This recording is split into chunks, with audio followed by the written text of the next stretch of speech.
श्री शिवाय नमस्तुभ्यम। हर हर महादेव। भगवान भोलेनाथ आप सभी भक्तों की मनोकामनाओं को पूर्ण करें, आपका दिन शुभ और मंगलमय हो। इस वीडियो में आप सोमवार की व्रत कथा को सुनेंगे आरती सहित। तो प्रेम पूर्वक सभी बोलिए हर हर महादेव, जय भोलेनाथ। ज्वालापुर नामक नगर में एक बहुत धनी साहूकार रहता था। उसके घर में धन की कोई कमी नहीं थी। उसे केवल एक दुख था कि उसके कोई पुत्र नहीं था। वह दिन रात यही चिंता करता रहता था। वह पुत्र पाने की कामना से प्रत्येक सोमवार को शिव जी का व्रत और पूजन करता था तथा संध्या काल में शिव मंदिर में जाकर भगवान शिव जी के सामने दीपक जलाता था।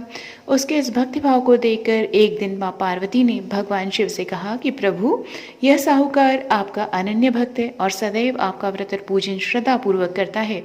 आपको इसकी मनोकामना पूरी करनी चाहिए। माता पार्वती की बात सुनकर शिव जी ने कहा कि हे पार्वती, यह संसार कर्म क्षेत्र है। जिस प्रकार किसान खेत में जैसा बीज बोता है वैसा ही फल काटता है, उसी प्रकार इस संसार में हर व्यक्ति अपने कर्मों के अनुसार ही फल भोगता है। तब माता पार्वती ने अत्यंत आग्रह के साथ कहा कि प्रभु, यह साहूकार आपका अनन्य भक्त है और यदि इसे कोई दुख है तो वह दुख आपको अवश्य ही दूर करना चाहिए, क्योंकि आप सदैव अपने भक्तों पर दयालु रहकर उनके दुखों को दूर करते हैं। यदि आप ऐसा नहीं करेंगे तो मनुष्य आपकी सेवा और व्रत क्यों करेंगे।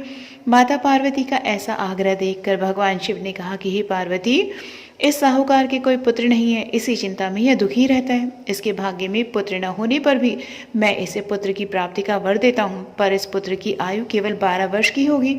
इसके पश्चात वह मृत्यु को प्राप्त हो जाएगा। इसके लिए इससे अधिक मैं और कुछ नहीं कर सकता। यह सारा वार्तालाप साहूकार सुन रहा था। इससे उसे न तो कोई प्रसन्नता हुई और न ही दुख हुआ। वह पहले की तरह ही भगवान शिव जी का व्रत और पूजन करता रहा। कुछ समय बीतने पर साहूकार की स्त्री गर्भवती हुई और 10वें महीने में उसे एक अति सुंदर पुत्र प्राप्त हुआ। साहूकार के घर में बहुत खुशी मनाई गई। साहूकार ने निर्धनों तथा ब्राह्मणों को अन्न, वस्त्र और धन आदि का दान किया। उसने किसी को पुत्र की आयु का भेद नहीं बताया। जब वह बालक 11 वर्ष का हो गया तो उस बालक की माता ने साहूकार से बालक के विवाह आदि के लिए आग्रह किया, लेकिन साहूकार ने कहा कि अभी मैं इसका विवाह नहीं करूंगा, इसे पढ़ने के लिए काशी जी भेजूंगा। फिर साहूकार ने अपने साले अर्थात बालक के मामा को बुलाकर और उसे बहुत सा धन देकर कहा कि तुम इस बालक को पढ़ने के लिए काशी जी ले जाओ और रास्ते में जिस स्थान पर भी रुको वहां यज्ञ तथा ब्राह्मणों को भोजन कराने के बाद आगे जाना। वे दोनों मामा भांजे यज्ञ कराते और ब्राह्मणों को भोजन कराते भी जा रहे थे। रास्ते में प्रताप नगर नामक शहर पड़ा। उस शहर के राजा की पुत्री का विवाह था, इसीलिए शहर को अच्छी तरह सजाया गया था। दूसरे राजा का लड़का जो राजकुमारी से विवाह करने के लिए बारात लेकर आया था, वो एक आंख से काना था। उसका पिता इस बात से बहुत चिंतित था कि कहीं वर को देखकर कन्या के माता पिता विवाह से इनकार न कर दें। इसीलिए साहूकार के अति सुंदर बेटे को देखकर उसने मन में विचार किया कि क्यों न दरवाजे के समय इस लड़के को वर बनाकर ले जाया जाए। ऐसा विचार करके वर के पिता ने उस लड़के और उसके मामा से बात की तो वो दोनों के दोनों तैयार हो गए।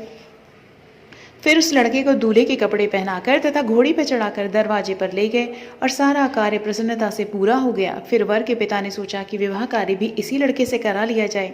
ऐसा सोचकर उसने लड़के और उसके मामा से कहा, यदि आप फेरों और कन्यादान के काम को भी पूरा कर दें तो आपकी बड़ी कृपा होगी। उन्होंने स्वीकार कर लिया और विवाह कार्य भी अच्छी तरह संपन्न हो गया।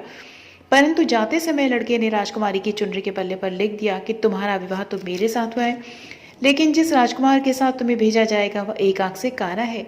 मैं काशी जी पढ़ने जा रहा हूँ। लड़के के जाने के बाद उस राजकुमारी ने जब अपनी चुनरी पर ऐसा लिखा हुआ पाया तो उसने राजकुमार के साथ जाने से इनकार कर दिया और कहा कि यह मेरा पति नहीं है, मेरा विवाह इसके साथ नहीं हुआ है, मेरा पति तो काशी जी पढ़ने गया है। राजकुमारी के माता पिता ने अपनी पुत्री को विदा नहीं किया और बारात खाली हाथ लौट गई। उधर साहूकार का लड़का और उसका मामा काशी जी पहुंच गए। वहां जाकर उन्होंने यज्ञ करना और लड़के ने पढ़ना शुरू कर दिया। जब लड़के की आयु 12 वर्ष की हो गई तो उसकी मृत्यु का दिन समीप आ गया। लड़के के मामा को इस बारे में कुछ पता नहीं था।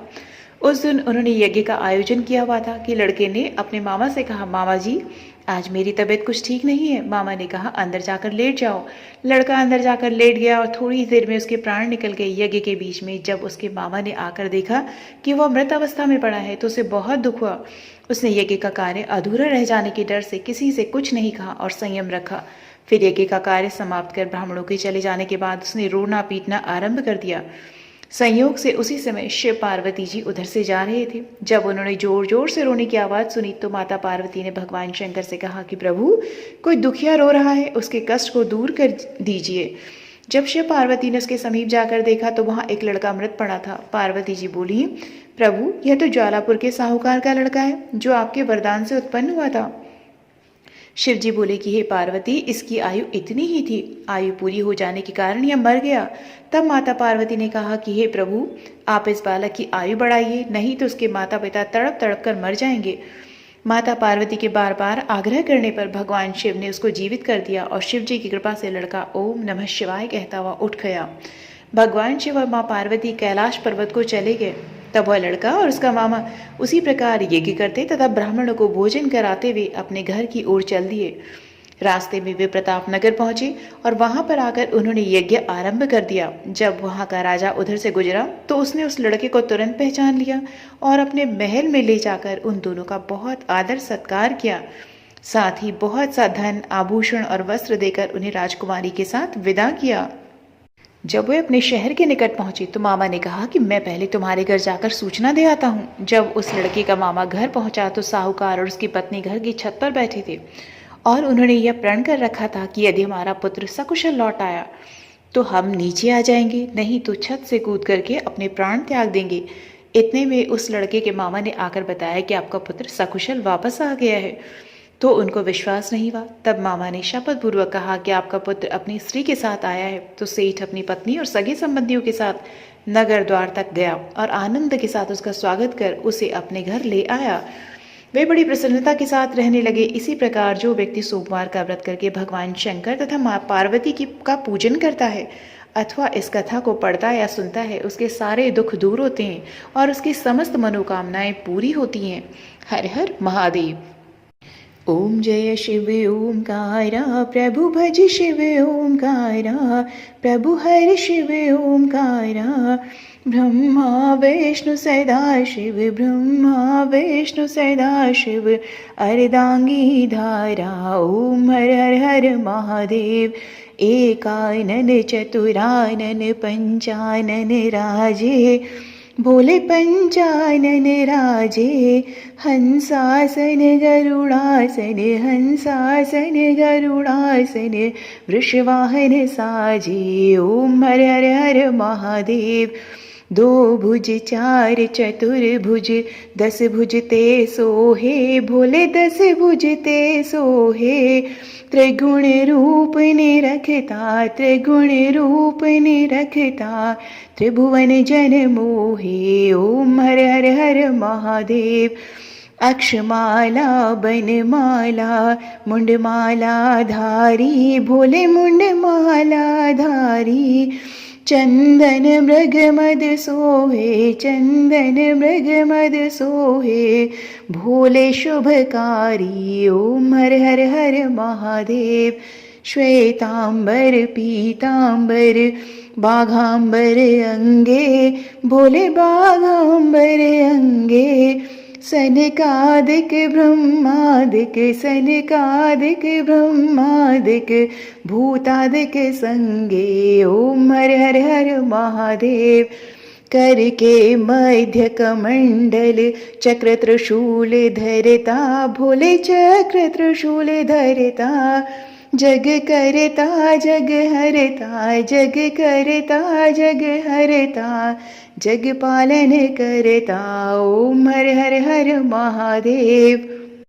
ब्रह्मा विष्णु सदा शिव, जानत अविवेका, भोले जानत अविवेका। प्रणवाक्षर में शोभित, ओमाक्षर में शोभित, यह तीनों एका। ओम हर हर हर महादेव।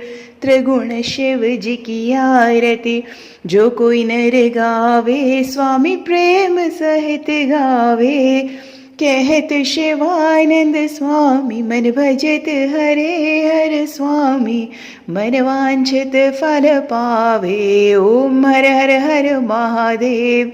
ओम जय शिव ओंकारा, प्रभु भज शिव ओंकारा, प्रभु हर शिव ओंकारा। ब्रह्मा विष्णु सदा शिव, ब्रह्मा विष्णु सदा शिव, अर्धांगी धारा। ओम हर हर हर महादेव। करुणानिधान भगवान शिव शंकर की सदा ही जय हो।